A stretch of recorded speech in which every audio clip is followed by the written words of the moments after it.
So just before we get started and going through these different products and these processes, this is a lot of us is what we find best and what really works for us. So don't ignore the technical data sheets and always go through the technical data sheets if you're not sure. One of the other things you've got to really remember that's really important is that you make sure that you always do this and put this down, and then when you do that, and if you do that, you can't go wrong. The color stage. So in summary, you're looking roughly 3 to 5 minutes between each coat, largely dependent on the weather, and then applying about 2 to 4 coats.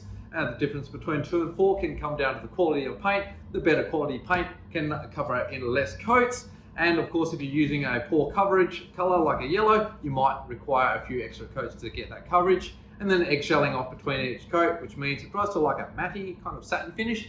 And that of course does assume that you're applying the color correctly, then letting it dry off for 40 minutes before applying the 2-pack clear. Now we are dealing with a base coat system here, so there is a window that you need to put the clear coat on top. Otherwise it's not going to adhere properly, or you're going to get a delamination issue. So about 3 hours is the window for this particular base coat system that we use. Otherwise, if you're not sure, just check out your technical data sheets on that one.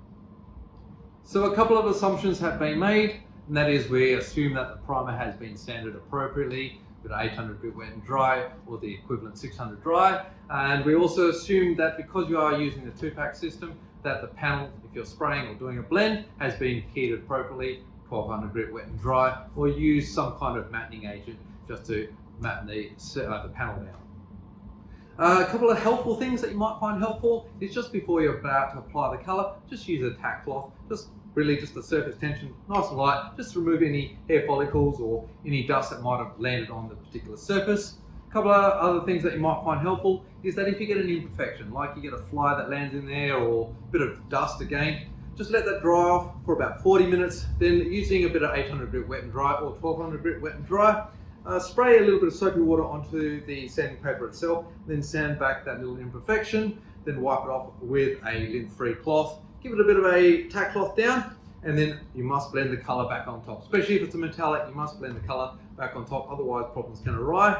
A couple of the don'ts do, and that is don't sand between coats. Especially again being a metallic, you'll find that the metallic flake will go funny on you. And don't wax and grease remover between coats. In fact, don't wax and grease remover after you apply the final coats, otherwise you can have issues there as well. And then you're ready for your 2-pack clear stage.